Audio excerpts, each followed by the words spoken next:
সুন্নাহকে যদি আমরা জিজ্ঞেস করি, বিশ্বনবী রেখে যাওয়া সুন্নাতে যদি আমরা একটু তালাশ করি, একটু স্ক্যানিং করি, একটু চোখ গোলাই, তাহলে সুন্নাহ আমাদেরকে বলে বেশি বেশি নফল ইবাদত করো আর আল্লাহর নৈকট্য হাসিল করো। সুবহানাল্লাহ পড়বেন না? কোরআন বলেছে সেজদায় লুটিয়ে পড়ো। যা যা বললাম আমি ওঠার আগে জিজ্ঞেস করে আবার শুনে যাব, কারণ আমি মনে করি এটা ক্লাস। এটা কি ক্লাসে পড়া দেওয়া নেওয়া আছে না নাই? এতক্ষণ পড়ানোর পরে জিজ্ঞেস করার দরকার আছে না নাই? কোরআন বলছে কি আর সুন্নাহ কি বলে? নফল ইবাদত। আওয়াজ করে বলতে হবে, সুন্নাহ কি বলে? বুখারীর বর্ণনা, আল্লাহর হাবিব সাল্লাল্লাহু আলাইহি ওয়াসাল্লাম বলেন, মা ইয়াজালু আবদি ইয়াতাকাররাবু ইলাইয়া বিন নওয়াফিল। বান্দা যত বেশি নফল ইবাদত করতে থাকে, করতে করতে করতে করতে বান্দা আমার কাছের নৈকট্য প্রাপ্ত বান্দা হয়ে যায়। হাত্তা উহিব্বাহু, এরপর আমি আমার বান্দারে এত ভালোবাসি, কুনতু সামআহুল্লাযী ইয়াসমাউ বিহি। বান্দা যখন শুনে সে তার নিজের কান দিয়ে শুনে না, আমি আল্লাহর কানে শুনে। কুনতু বাসরাহুল্লাযী ইউবসিরু বিহি। বান্দা যখন দেখে নিজের চোখে দেখে না, আমি আল্লাহর চোখে দেখে। ওয়া ইয়াদাহুল্লাতী ইয়াবতিশু বিহা। বান্দা যখন কিছু ধরে বান্দার হাতে ধরে না, আমি আল্লাহর হাতে ধরে। ওয়ারিজলাহুল্লাতী ইয়ামশি বিহা। বান্দা যখন হেঁটে যায় ওর নিজের পায়ে হাঁটে না, কেমন যেন আমি আল্লাহর পায়ে হাঁটে। আওয়াজ করে বলতে হবে আল্লাহু আকবার। মানে আল্লাহ বুঝাতে চাইলেন আমি তখন তার কান হয়ে যাই, আমি তখন তার চোখ হয়ে যাই, আমি তখন তার হাত হয়ে যাই, আমি তখন তার পা হয়ে যাই। আমার আর তার মাঝে আর কোনো ফারাক থাকে না, সে আমার একেবারে নিকটে চলে আসে। আওয়াজ করে পড়েন সুবহানাল্লাহ।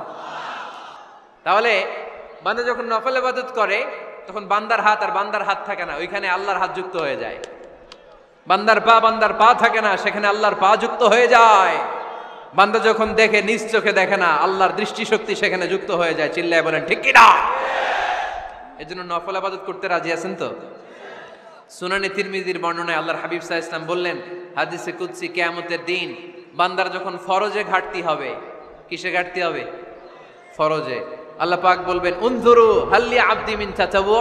ও ফেরেশতারা দেখো তো আমার বান্দা নফল করছে কিনা। ফরজে যেহেতু তার ঘাটতি, দেখো তো আমার বান্দার কোনো নফল ইবাদত আছে কিনা। ফেরেশতারা বলবে আছে। আল্লাহ বলবেন তাহলে ফরজগুলার যেহেতু ঘাটতি, নফল থেকে কিছু এনে ফরজে বসাই দিয়ে এগুলোর ফরজ বানায় দাও। এজন্য নফল ইবাদতের দরকার আছে না নাই? ফরজ তো করাই লাগবে, এটা কম্পালসারি, এটার মাফ নাই, এটা অব্লিগেটরি। নফল করে আল্লাহর কাছে যাওয়া যায়। নফল হচ্ছে ওভার টাইম। নফল ইবাদত কেমন? আওয়াজ করে বলেন। তাহলে কোরআনের আলোকে আমরা জানলাম যে আল্লাহর কাছে যেতে হলে কি করতে হয়? সেজদা দিতে হয়। আর সুন্নাহর আলোকে আমরা জানলাম আল্লাহর কাছে যেতে হলে কি করার মাধ্যমে কাছে যেতে হয়? আওয়াজ করে বলেন। নফল ইবাদত করতে রাজি আছেন সবাই? সবচাইতে শ্রেষ্ঠ নফল ইবাদত হচ্ছে কোরআনের তেলাওয়াত, ঠিক কি না? আল্লাহর হাবিব সাল্লাল্লাহু আলাইহি ওয়াসাল্লাম বললেন, নফল ইবাদতের মাধ্যমে আল্লাহর কাছে যেতে চাও, নৈকট্যপ্রাপ্ত বান্দা হতে চাও, আফদলুল ইবাদাতি তিলাওয়াতুল কোরআন। সবচাইতে যত নফল ইবাদতের লিস্ট হতে পারে, এই লিস্টে র্যাঙ্কিং এ 1 নাম্বার থাকবে কোরআনের তেলাওয়াত। এই কোরআন তেলাওয়াত করতে রাজি আছেন তো? তাহলে কোরআন তেলাওয়াত করব। 2 নাম্বার তাহাজ্জুদের সালাত পড়ব। কিসের নামাজ? হুজুর ফজরই পড়তে পারি না। ফজরই যে ফজর পড়ে তার জন্যই না তাহাজ্জুদ, ঠিক কি না? ফজরই তো পড়তে পারি না, তাহাজ্জুদ করব কখন? তাহাজ্জুদ পড়লে আপনার মর্যাদা বাড়ায় দিবে কে? রব্বুল আলামিন বলেন, ওয়া মিনাল লাইলি ফাতাহাজ্জাদ বিহি নাফিলাতাল লাকা আসা আন ইয়াবআসাকা রাব্বুকা মাকামাম মাহমুদা। তাহাজ্জুদের নামাজ যারা পড়বে তাদের মর্যাদা বাড়িয়ে দেয় কে? আল্লাহ। কারণ ওই মুহূর্তে আল্লাহ প্রথম আকাশে নেমে আসেন আর ডাকে, আলা মিন মুস্তাগফিরিন আগফিরালা। কার ক্ষমা দরকার? ক্ষমা চা, ক্ষমা করে দেব। আলা মিন মুস্তাকসিন আকসুলা। কার খাবারের দরকার, পোশাকের দরকার, চাও দিয়ে দেব। চাও, কার কি লাগবে চাও, আমি দিয়ে দেব। এজন্য শেষ রাতের দোয়া আল্লাহ কবুল করে। এই যে রমজান আসতেছে না সামনে, কোন মাসে রমজান? এপ্রিলে।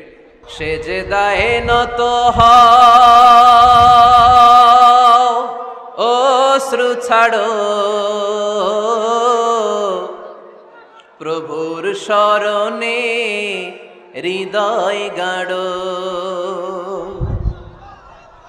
সেজদায়ে নত হও,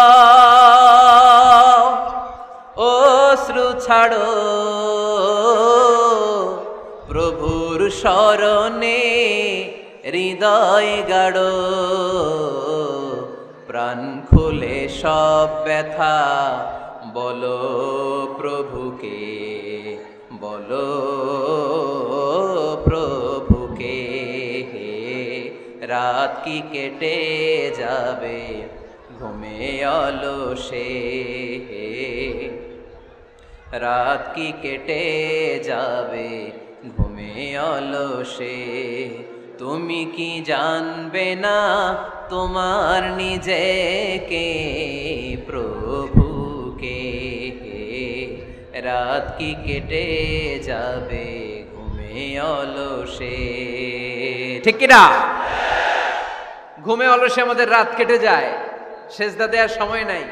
কখন প্রভুর দরবারে হাজিরা দেব, কখন সেজদা দেব? আল্লাহর হাবিব সাল্লাল্লাহু আলাইহি ওয়াসাল্লাম বললেন, আকরাবু মা ইয়াকুনুল আবদু মির রাব্বিহি ওয়া হুয়া সাজিদ ফাকসিরু ফীহি দুআ।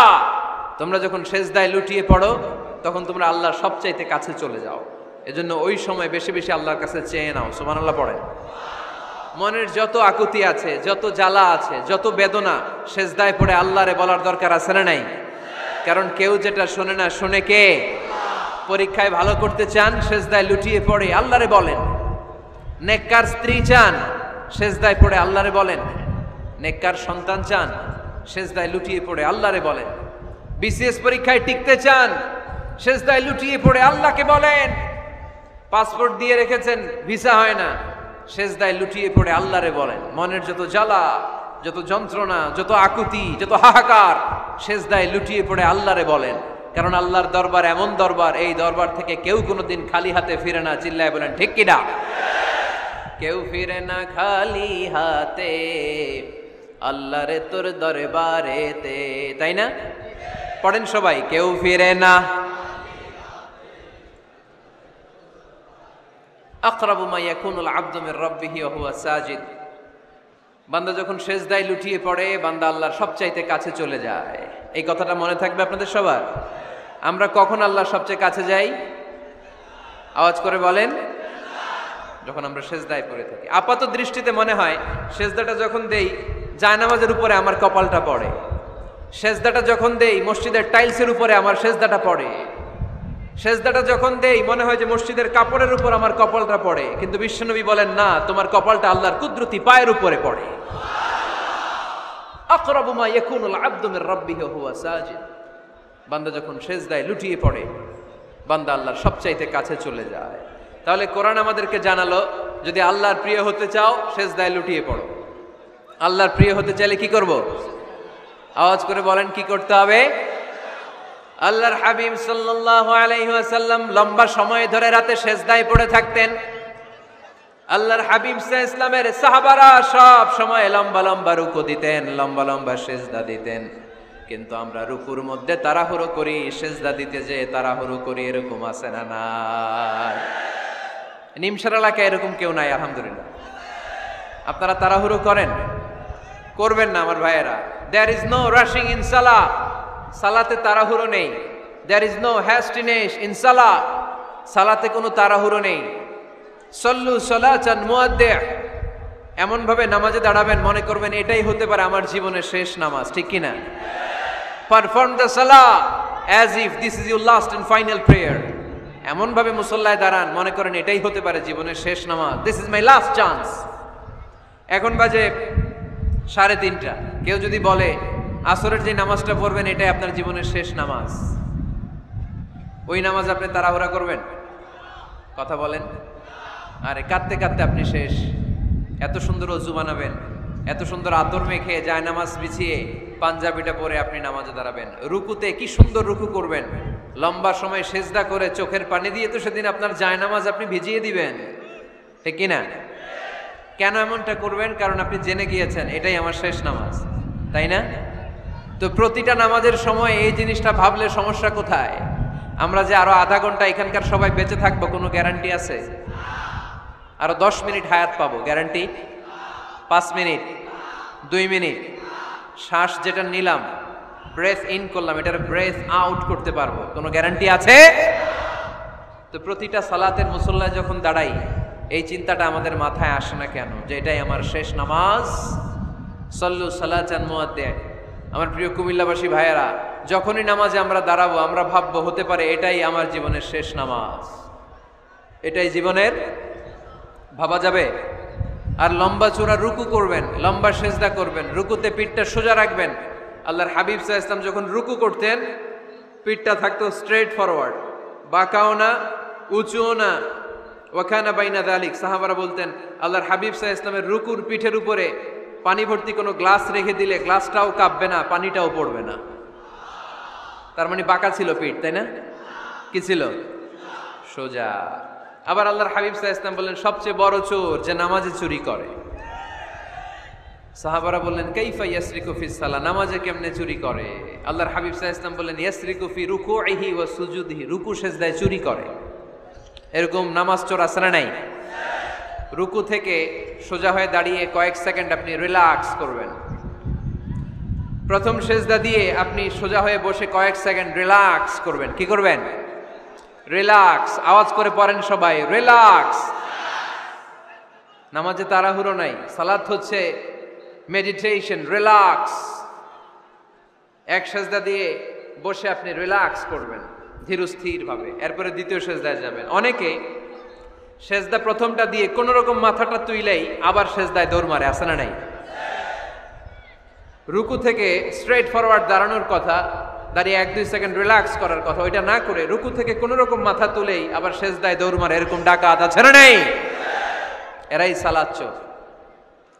আমরা যেন নামাজ চোরের খাতায় নিজেদের নাম না তুলি, আমরা যেন বেশি বেশি আল্লাহর সেজদা দেই। তাহলে কোরআন আমাদেরকে জানালো আমরা যদি আল্লাহর কাছে যেতে চাই কি করতে হবে? বইলা গেছি, খাইয়া ফালাইছি? আওয়াজ করে বলেন কি করবেন? আল্লাহর হাবিব সাল্লাল্লাহু আলাইহি ওয়াসাল্লাম সব সময় লম্বা লম্বা সেজদায় পড়ে থাকতেন। আল্লাহর নবীর সাহাবারা সব সময় লম্বা লম্বা সেজদায় পড়ে থাকতেন। আল্লাহ বলেন তারাহুম রুকআন সুজদা। আপনি দেখবেন আল্লাহর নবীর সাহাবারা আবু বকর, ওমর, উসমান, আলী রাদিয়াল্লাহু তাআলা আনহুম আজমাইন, তাদের স্বভাব ছিল বিপদে পড়লেই লম্বা লম্বা সেজদায় পড়ে যেতেন।